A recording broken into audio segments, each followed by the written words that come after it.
एक ब्राह्मण और ब्राह्मणी थे। 7 कोस गंगा जमुना नहाने जाया करते थे। ब्राह्मणी बहुत थक जाती थी। एक दिन बोली, कोई बेटा होता तो मेरे घर में बहू आती, घर में खाना बना हुआ मिलता और कपड़े धुले हुए मिलते। ब्राह्मण, लीला तूने बड़ी बात कही, लो मैं तेरे लिए बहू ला देता हूँ।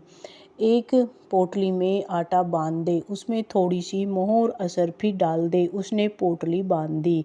ब्राह्मण चल दिया। कुछ दूर पर जमुना जी के किनारे लड़कियां अपने अपने मिट्टी के घर बनाकर खेल रही थी। उनमें से एक बोली, मैं तो अपना घर नहीं बिगाड़ती, मुझे तो रहने के लिए यह घर चाहिए। ब्राह्मण को वही लड़की मन भा गई। वह अपने मन में सोचने लगा, यही एक समझदार सी लड़की है।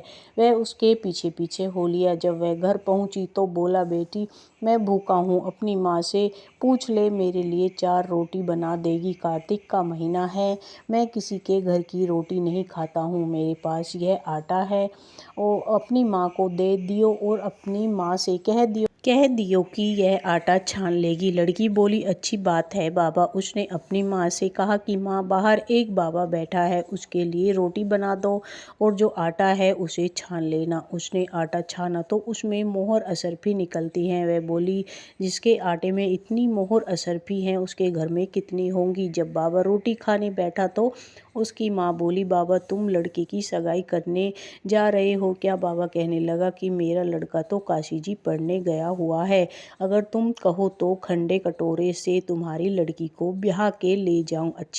बहुत अच्छी बात है यह तो बाबा। वह ब्याह कर ले आया। आकर बोला, रामू की माँ किवाड़ खोल दे, मैं तेरे लिए बहू लेके आया हूँ। बुढ़िया बोली, दुनिया तो बोली मारे तू भी बोल मार दे, हमारे तो 7 जन्म भी बेटा नहीं है तो बहू कहाँ से आएगी, ना तू किवाड़ खोल। उसने किवाड़ खोले, देखा तो सामने बहू खड़ी है। सास आदर सत्कार से बहू को अंदर ले आई। बूढ़े बुढ़िया नहाने चले जाते हैं। बहू घर का सारा काम करती है, खाना बनाती है, कपड़े धोती है, रात को उनके पैर भी दबाती है। इस तरह से बहुत समय निकल जाता है।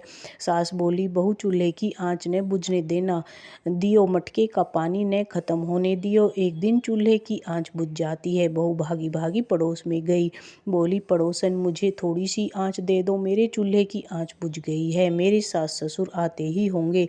सुबह 4 बजे के वह गंगा जमुना नहाने गए हुए हैं। पड़ोसन ने कहा, तू तो बावली है, तुझे तो ये यूं ही उठाकर ले आए हैं, इनके 7 जन्म से भी कोई बेटा नहीं है। बहू बोली, नहीं तो इनका बेटा तो काशी जी पढ़ने गया है। पड़ोसन बोली, ना झूठ बोला है। बोली, मैं अब क्या करूं? उसने कहा, जली फूकी रोटी सेक दे, अलूनी रोटी दे देना, यानी बिगर चुपड़ी। खीर की कड़छी दाल में, दाल की कड़छी खीर में कर दे। उसको पड़ोसन की सीख लग गई। उसने ऐसा ही किया। सास ससुर आए। उसने आज न तो आदर सत्कार किया और न ही उनके कपड़े धोए और न ही उनके लिए खाना बनाया। सासू बोली, बहू ये क्या है? ये तो जल फूकी रोटी है, अलूनी दाल है, खा लो सासू जी, तुम एक दिन खा लोगी तो कुछ नहीं होगा, मुझे तो जीवन भर अलूनी रहना है। सासू बोली, बहू को तो लगता है पड़ोस की सीख लग गई है। बहू रात को तो सो गई। सुबह भागी भागी पड़ोस में गई। बोली, अब क्या करूं? बोली,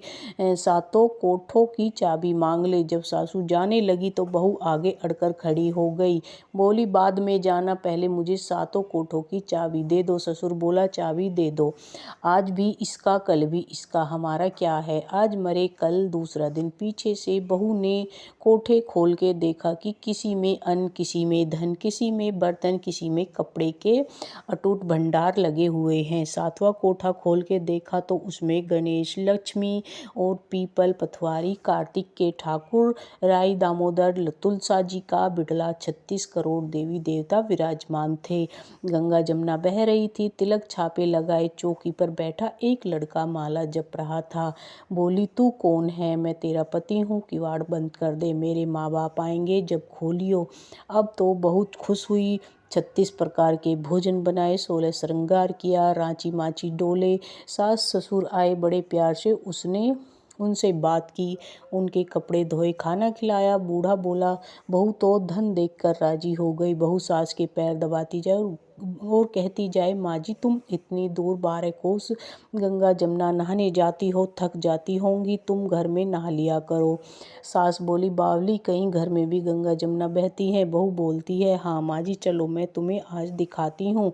उसने 7वां कोठा खोल कर दिखाया। उसमें गणेश, लक्ष्मी, पीपल पथवारी, तुलसी, कार्तिक के ठाकुर, दामोदर, शिव पार्वती, 36 करोड़ देवी देवता विराजमान थे। गंगा जमुना बह रही है, तिलक छापे लगाए चौकी पर बैठा एक लड़का माला जप रहा है। माँ बोली, तू कौन है? वह बोला, माँ मैं तेरा बेटा हूँ। तू कहाँ से आया? मुझे तो कार्तिक के देवता ने भेजा है।